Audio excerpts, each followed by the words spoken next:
बिहार के बाद क्या बंगाल में फेल हो गई असदुद्दीन ओवैसी की सियासत? मुस्लिम बाहुल्य सीटों पर पूरी ताकत झोंकने के बावजूद क्यों नहीं खुल पाया एआईएमआईएम का खाता? क्या हुमायूं कबीर के साथ टूटा गठबंधन बना सबसे बड़ा टर्निंग पॉइंट? और क्या एंटी बीजेपी वोटों के बंटवारे का आरोप इस बार उल्टा पड़ गया? कांडी सीट पर थोड़ी राहत तो मिली, लेकिन बाकी जगह क्यों सिमट गई एआईएमआईएम? क्या बंगाल की जमीन पर ओवैसी का सीमांचल मॉडल पूरी तरह फ्लॉप हो गया? इस वीडियो को अंत तक जरूर देखिएगा, क्योंकि आपको मिलेंगे इन तमाम सवालों के जवाब। नमस्कार, आप देख रहे हैं अमरुजाला.com। मैं हूं आपके साथ आदर्श झा।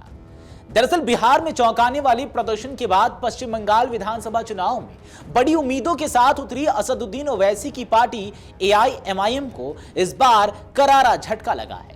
मुस्लिम बाहुल्य सीटों पर फोकस और सीमावर्ती जिलों में रणनीतिक एंट्री के बावजूद पार्टी बंगाल में अपना खाता तक नहीं खोल पाई है। शुरुआती रुझानों में एआईएमआईएम किसी भी सीट पर बढ़त बनाती नजर नहीं आ रही है, जो पार्टी के लिए बड़ा राजनीतिक झटका माना जा रहा है। चुनाव से पहले एआईएमआईएम को उस वक्त बड़ा झटका लगा था जब हुमायूं कबीर की पार्टी आम जनता उन्नयन पार्टी यानी कि एजेयूपी के साथ उसका गठबंधन टूट गया। इसके बाद ओवैसी ने अकेले दम पर चुनाव लड़ने का फैसला किया और 12 सीटों पर उम्मीदवार भी उतारे। इनमें मालदा, मुर्शिदाबाद, उत्तर 24 परगना, बीरभूम, पश्चिम बर्धमान और उत्तर दिनाजपुर जैसे जिले शामिल थे, जहां मुस्लिम आबादी का प्रभाव निर्णायक माना जाता है। इन सीटों में मोथाबारी, सूजापुर, सूती, रघुनाथगंज, कांडी, नलहाटी, मुरारई, हाबरा, बारासात, बशीरहाट, दक्षिण, आसनसोल उत्तरी और करंदीघी प्रमुख थी। पार्टी को उम्मीद थी कि बिहार के सीमांचल इलाके में मिली सफलता का असर इन सीमावर्ती क्षेत्रों में भी दिखेगा, लेकिन जमीनी हकीकत इससे बिल्कुल अलग निकली। चुनाव आयोग के दोपहर 2 बजे तक जारी आंकड़ों के मुताबिक अधिकांश सीटों पर एआईएमआईएम उम्मीदवार बेहद कम वोटों पर सिमट गए।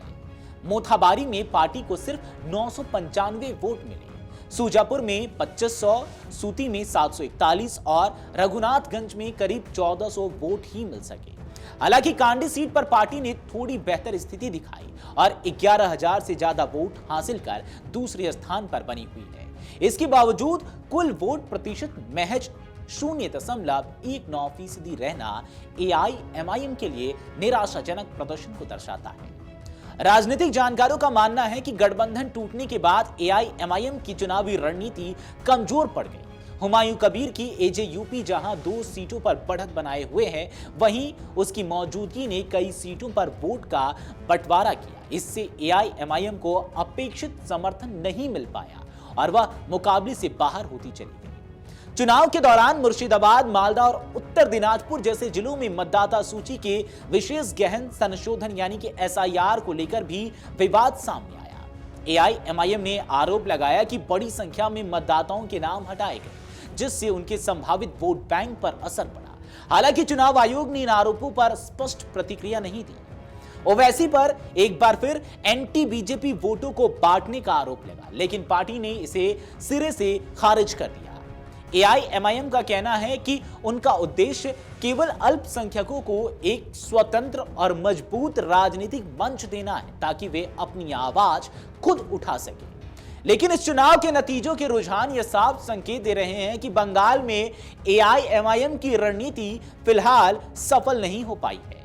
अधिकांश सीटों पर उम्मीदवारों की जमानत जब्त होने की स्थिति बन गई है, जो पार्टी के लिए एक बड़ा झटका है।